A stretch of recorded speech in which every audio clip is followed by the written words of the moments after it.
Hello friends, welcome back to DP classes. Friends, आपका स्वागत है डीपी क्लासेस में। ठीक है ना। तो आज हम लोग फिर से अपना पॉलिटिक्स का चैप्टर नंबर 3 करने जा रहे हैं। ठीक है ना।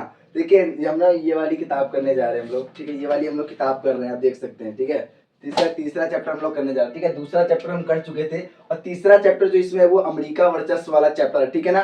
तो वाला सिलेबस से कट चुका है, इसलिए वो वाला मैं नहीं पढ़ा रहा हूँ। उसके बाद जो अगला चैप्टर है, चैप्टर नंबर 4, जो कि सिलेबस के क्रम में है। ठीक है, उस चैप्टर का नाम है सत्ता का समकालीन केंद्र। ठीक है ना। तो ये वाला चैप्टर हम करेंगे राजनीतिक विज्ञान। ठीक है, राजनीतिक विज्ञान का जो चैप्टर नंबर जी हमारा 4 है एक तरीके से, और सिलेबस के क्रम में तीसरा ही माना जाएगा। ठीक है ना। तो 3 ही मान लेते हैं, हम सिलेबस के क्रम में कर रहे हैं। ठीक है, सत्ता के वैकल्पिक केंद्र, सत्ता के वैकल्पिक केंद्र। ठीक है, ठीक है ना। तो सत्ता के वैकल्पिक केंद्र है, इससे क्या समझते हैं हम, सत्ता के वैकल्पिक केंद्र से क्या समझते हैं आप। ठीक है ना। तो पहला हमारा प्रश्न यही है, सत्ता का वैकल्पिक केंद्र क्या है। ठीक है, तो मैं कड़ी जोर के बताता हूँ कि जैसे ही 1990-91 में सोवियत संघ जब टूट जाता है ना, तो अमेरिका जो है एकमात्र शक्ति बच जाता है। ठीक है ना। विश्व पटल पर एकमात्र शक्ति अमेरिका बच जाता है। तो कुछ ऐसे सत्ता के केंद्र होने चाहिए जो अमेरिका के जो प्रभुत्व है उसको अंकुश लगाए। ठीक है ना, उसके प्रभुत्व को सीमित करे। तो ऐसे ही में अलग अलग क्षेत्रों में कुछ अपने संगठन, क्षेत्रीय संगठन का उभार होता है, तो उसे ही कहा जाता है सत्ता के वैकल्पिक केंद्र। ठीक है ना। तो कह सकते हैं आर्थिक और राजनीतिक रूप के ऐसे केंद्र, सॉरी, आर्थिक और राजनीतिक रूप से ऐसे केंद्र जो विश्व पटल पर अमेरिका के समक्ष देखे जा सकते हैं। ठीक है ना, और अमेरिका के प्रभुत्व को सीमित करेंगे, उसे ही सत्ता के वैकल्पिक केंद्र कहा जाता है। ठीक है ना, कुछ ऐसे आर्थिक और राजनीतिक केंद्र जो सत्ता के वैकल्पिक केंद्र के रूप में देखे जा सकते हैं, जो अमेरिका के प्रभुत्व को सीमित करेंगे और उसे चुनौती और टक्कर देंगे। ठीक है, इसे कहते हैं वैकल्पिक केंद्र। समझ में आ गया ना। और ये हमारा एक तरीके से आर्थिक संगठन भी हो सकता है और एक राजनीतिक संगठन भी हो सकता है। ठीक है ना। तो ऐसे ही 2 संगठन का हम बारे में पढ़ेंगे इस चैप्टर में, एक हमारा यूरोपीय संघ और एक हमारा आसियान, जो कि दक्षिण पूर्व एशियाई देशों का समूह है। ठीक है, तो पहला हम बात कर लेते हैं आसियान की। ठीक है, सॉरी, पहला हम बात कर लेते हैं यूरोपीय संघ की। ठीक है, इसका जो पहला ही टॉपिक है हमारा यूरोपीय संघ। ठीक है ना, यूरोपीय संघ की बात करते हैं।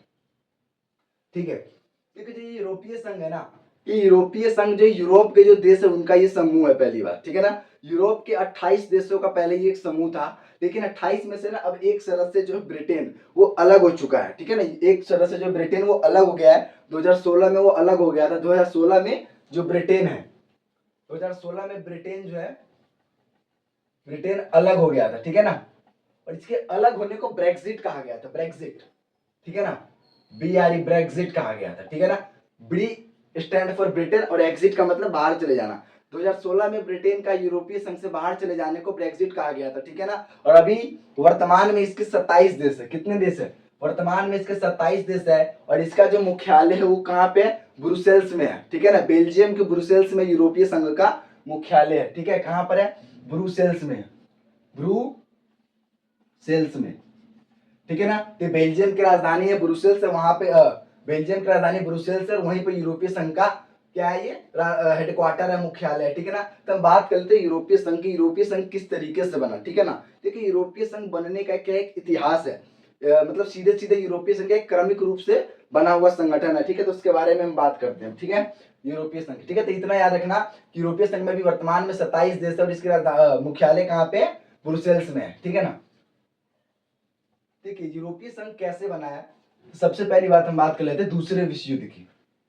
ठीक है ना, देखिए दूसरा विश्व युद्ध कब होता है? 1939 से 45 के बीच में। ठीक है ना, 1939 से 45 के बीच में जो सेकेंड वर्ल्ड वॉर होता है, वर्ल्ड वॉर जो होता है सेकेंड कब होता है? 1939 से 45 के बीच में। ठीक है ना, क्योंकि दूसरे विश्व युद्ध के दौरान क्या होता है, जो यूरोप होता है ना, यूरोप की अर्थव्यवस्था पूरी तरीके से बर्बाद हो चुकी होती है। ठीक है ना, बहुत ज्यादा मतलब तहस नहस हो जाता है। तो उस यूरोप की जो अर्थव्यवस्था उसको ठीक करने के लिए जो अमेरिका है, यूएसए ने क्या किया, कुछ योजना बनाई, योजना प्लान चलाया। ठीक है, ठीक है ना, तो उसी की बात करते हैं। तो 1945 में क्या होता है, दूसरा विश्व जब समाप्त हो जाता है ना, तो जो यूरोप है, यूरोप की अर्थव्यवस्था पूरी तरीके से कहा चुका है, मतलब बर्बाद हो चुका है। तो यूरोप की अर्थव्यवस्था बेसिकली खास तौर पे क्या है ना, पश्चिमी यूरोप के जो देश है उन देशों की अर्थव्यवस्था के पुनर्गठन करने के लिए अमेरिका ने एक योजना चलाई। इस योजना को कहा जाता है मार्शल योजना।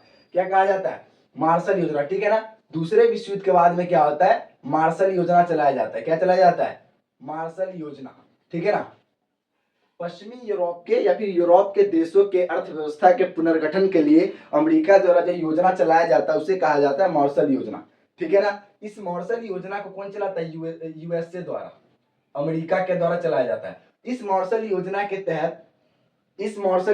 तहत 1948 में यूरोपीय आर्थिक क्या यूरोपीय आर्थिक सहयोग संगठन, ठीक है ना, सहयोग संगठन, ठीक है।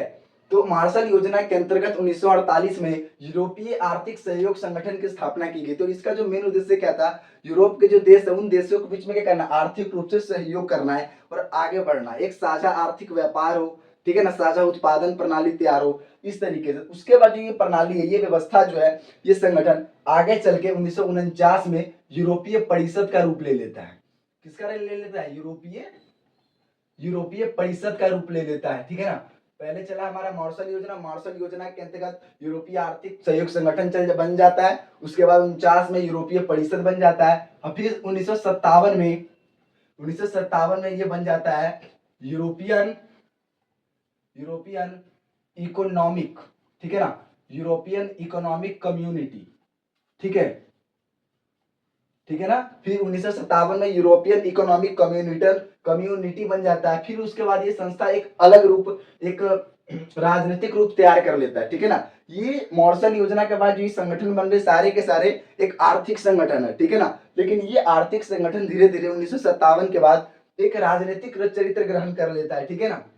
इसको यूरोपीय पार्लियामेंट यूरोपीय पार्लियामेंट की तरह एक चरित्र ग्रहण कर लेता है, ठीक है ना, यूरोपीय पार्लियामेंट, ठीक है ना। 1957 के बाद क्या होता है? ये संस्था धीरे धीरे क्या होता है? यूरोपीय पार्लियामेंट का एक चरित्र ग्रहण कर लेता है। और इसके बाद 1957 के बाद 1992 में, ठीक है, यहां लिख देता हूं ऊपर, ठीक है, ऐसे ऊपर लिख देता हूं। फिर इसके बाद 1992 में क्या होता है? यूरोपीय संघ, ठीक है ना। उसके बाद ये 1992 में यूरोपीय संघ की स्थापना होती है।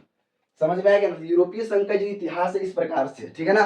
तो यूरोपीय संघ एक क्रमिक रूप से विकास हुआ एक संस्था है और ये एक आर्थिक संस्था था जिसका अभी एक राजनीतिक संस्था का रूप ले चुका है, ठीक है ना। तो यूरोपीय संघ का विकास इस तरीके से हुआ, ठीक है। अब बात करते हैं यूरोपीय संघ की किस तरीके से आया। अब यूरोपीय संघ जो है ना एक लंबे समय में बना हुआ संस्था है, ठीक है ना। यूरोपीय संघ एक लंबे समय में बना हुआ एक आर्थिक संस्था है। इसकी विशेषता के रूप में बता सकता हूं मैं। अब ये क्या एक आर्थिक संगठन का रूप ले लिया, ठीक है, मैं इसको लिख देता हूं एक बार, ठीक है ना।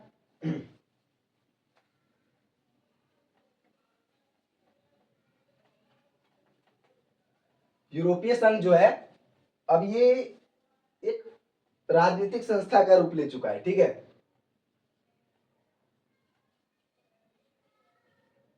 देखिए यूरोपीय संघ जो है ना अब एक लंबे समय में बना है। अब ये क्या हो गया? अब ये राजनीतिक संस्था का रूप ले चुका है, ठीक है ना।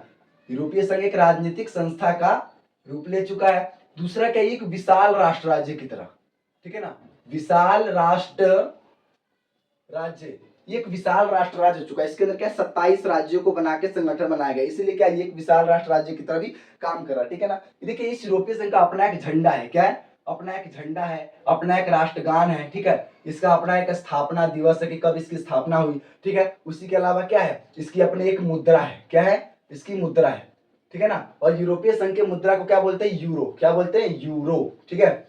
यूरोपीय संघ की मुद्रा को क्या बोलते हैं? यूरो। वर्तमान में 27 देशों में से 19 देशों ने यूरो को अपना मतलब माना, एक साझा मुद्रा माना है, बाकी देश इसको नहीं मानते, ठीक है ना।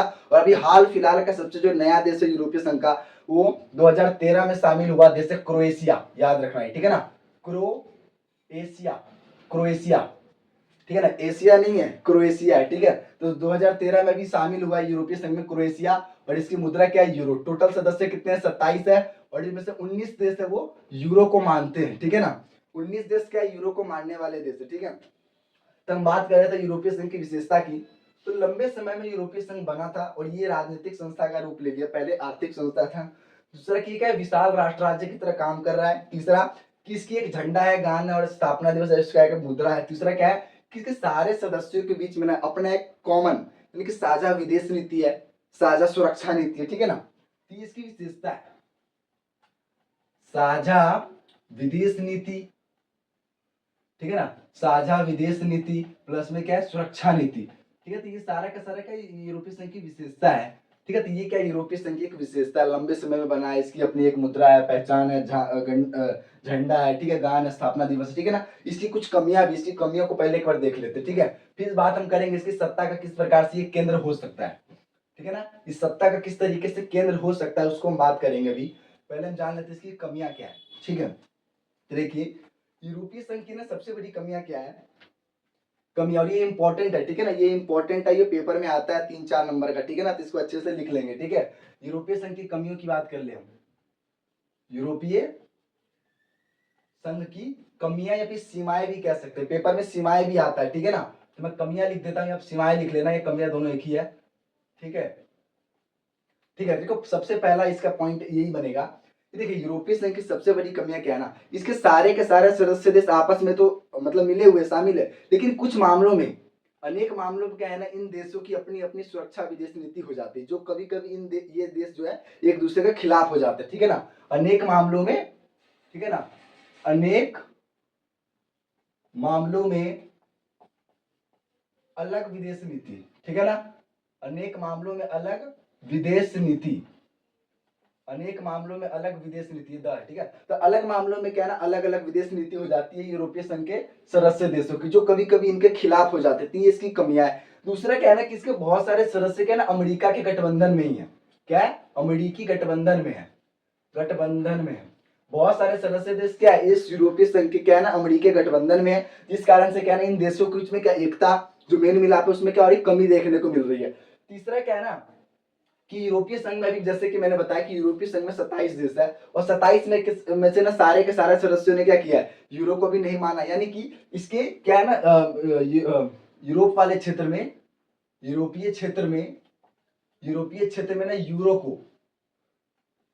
को पूरी तरीके से प्राथमिकता नहीं दी गई है ना, पूरी तरह से प्राथमिकता नहीं दी गई है, प्राथमिकता नहीं दी गई, ठीक है। यानी कि अभी भी क्या है ना यूरो मुद्रा को यूरोपीय क्षेत्र में लागू करने को लेकर नाराजगी है, ठीक है ना। दो देश स्वीडन और डेनमार्क, याद रखना स्वीडन और डेनमार्क, ठीक है ना। स्वीडन, स्वीडन प्लस डेनमार्क, मैं लिख देता हूं डेनमार्क, ठीक है ना। ये आएगा पेपर में यूरोपीय संघ का ऐसा कौन सा देश है जिसने यूरो को अभी भी क्या है अपनी मुद्रा नहीं माना है। तो यूरोपीय स्वीडन और डेनमार्क ने अभी भी यूरो को क्या हुआ अपनी मुद्रा नहीं माना है, ठीक है ना। और मॉसी ट्रस्ट संधि पे, मॉसी ट्रस्ट संधि पे हस्ताक्षर नहीं किए, ठीक है।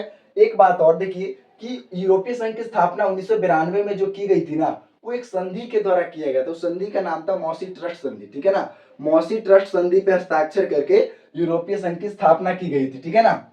मॉसी ट्रस्ट संधि की, देखिए यहां लिख देता हूं मैं मॉसी ट्रस्ट, ठीक है ना, मॉसी ट्रस्ट संधि, मॉसी ट्रस्ट संधि 1992 में होता है, और मॉसी ट्रस्ट संधि पर हस्ताक्षर करके ही यूरोपीय संघ की स्थापना की जाती है। तो स्वीडन और डेनमार्क ने अभी भी क्या किया ना मॉसी ट्रस्ट संधि पर हस्ताक्षर नहीं किया है, ठीक है। तो इसलिए ये सारे के सारे क्या विवाद में आ जाते हैं कि ये इसकी कमियां हो जाती है, ठीक है ना। अब बात कर लेते हैं जल्दी से हम कि यूरोपीय संघ किस तरीके से एक सत्ता का एक वैकल्पिक केंद्र हो सकता है, ठीक है ना। जो हम बात कर रहे थे अभी इस चैप्टर का जो मेन जो हमारा पॉइंट है उसकी हम बात करते हैं, ठीक है।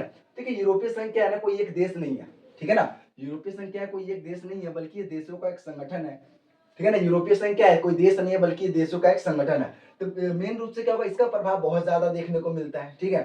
तो अब बात कर लेते हैं ना कि ये किस तरीके से एक सत्ता का एक वैकल्पिक केंद्र हो सकता है जो अमेरिका के प्रभुत्व को सीमित कर सकता है, ठीक है ना। तो इस सत्ता का ये पेपर में क्वेश्चन ऐसे आता है कि यूरोपीय संघ किस प्रकार से सत्ता के एक वैकल्पिक केंद्र के रूप में देखा जा सकता है, ठीक है। तो इसका आंसर क्या है देखो, अगर हम बात कर ले राजनीतिक रूप से, ठीक है ना, राजनीतिक रूप से अगर हम बात करें, देखो अगर हम बात कर लेते राजनीतिक रूप से तो यूरोपीय संघ का एक सत्ता का जो केंद्र है वो राजनीतिक आर्थिक और सैनिक रूप से अगर हम देखें इनकी विशेषताओं को तो इस रूप में हम कह सकते हैं कि सत्ता का एक वैकल्पिक केंद्र है और अमेरिका के समक्ष देखा जा सकता है और उसकी जो मतलब प्रभुत्व है उसको कम कर सकता है, ठीक है। देखिए राजनीतिक रूप से अगर बात करें ना तो देखिए इसके जो दो सदस्य देश जैसे कि मैंने बताया फ्रांस और ब्रिटेन जो पहले थे, फ्रांस और ब्रिटेन क्या है सुरक्षा परिषद के स्थायी सदस्य है, ठीक है। क्या ये स्थायी सदस्य है, ठीक है ना। सुरक्षा परिषद के स्थायी सदस्य कौन है फ्रांस और ब्रिटेन, ठीक है ना।